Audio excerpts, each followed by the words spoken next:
आज के इस वीडियो में हम देखते हैं कि डॉग में जो मेटिंग होता है उसका कॉन्सेप्ट। दोस्तों, जब मेल डॉग और फीमेल डॉग दोनों मेटिंग करते हैं तो उसके बाद वो जो जुड़ जाते हैं और एक दूसरे के ऑपोजिट में आ जाते हैं, इस फेनोमेनन को हम कहते हैं हमारी वेटनरी की लैंग्वेज में कॉप्युलेटरी टाई।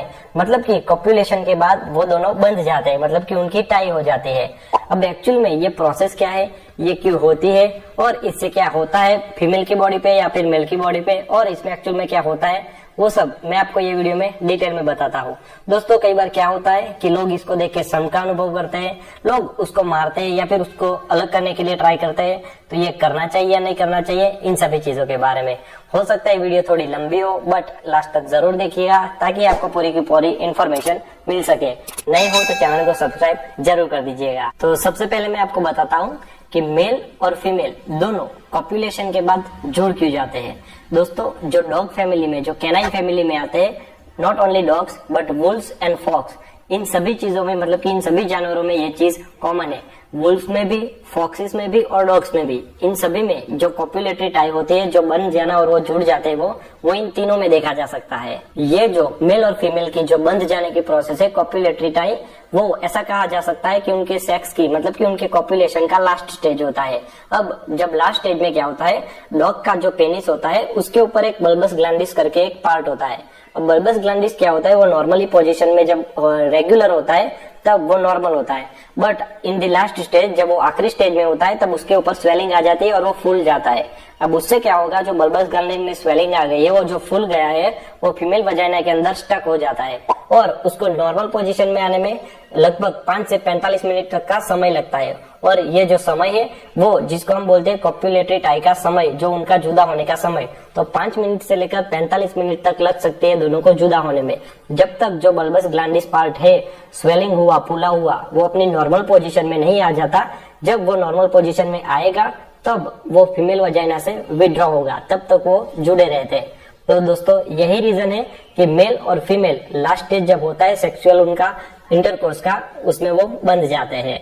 आप ये सोचेंगे कि ये सिर्फ डॉग में ही क्यों होता है या फिर वुल्व्स और फॉक्सिस में ही क्यों होता है, तो ये बात आपको मैं क्लियर कर लेता हूँ। जो कैट्स होती है वो हर एक 21 दिन पे, मतलब कि जो कैट्स होती है वो हीट में आने का उनका टाइम है एवरी 21 डेज।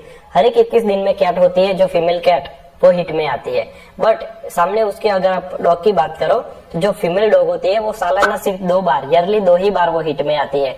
मतलब कि आप समझ लीजिए कि अगर साल में 2 ही बार हिट में आती है और उसमें भी अगर उसका कॉन्सेप्शन रेट कम रहा तो उनकी आबादी काफी कम रहेगी, उनकी पॉपुलेशन कम रहेगी।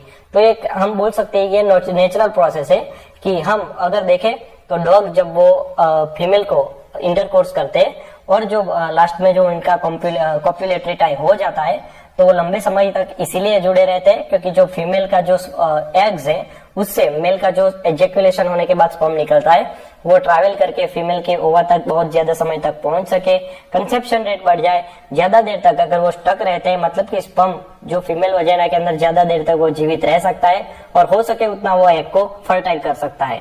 मतलब इसी वजह से वो दोनों स्टक होते हैं, ऐसा भी हम मानते हैं। नेक्स्ट हम बात करें तो ये स्थिति, जो ये कंडीशन है वो कितने समय तक रहती है।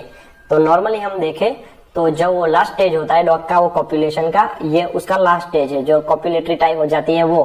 तो अगर दोनों dog rear to rear position में आ गए हैं तो हो सकता है 5 मिनट से लेकर 45 मिनट तक वो दोनों ऐसे जुड़े रहते हैं। ये उनका नॉर्मल टाइम है, 5 मिनट से लेकर 45 मिनट तक ये लोग जुड़े रहते हैं।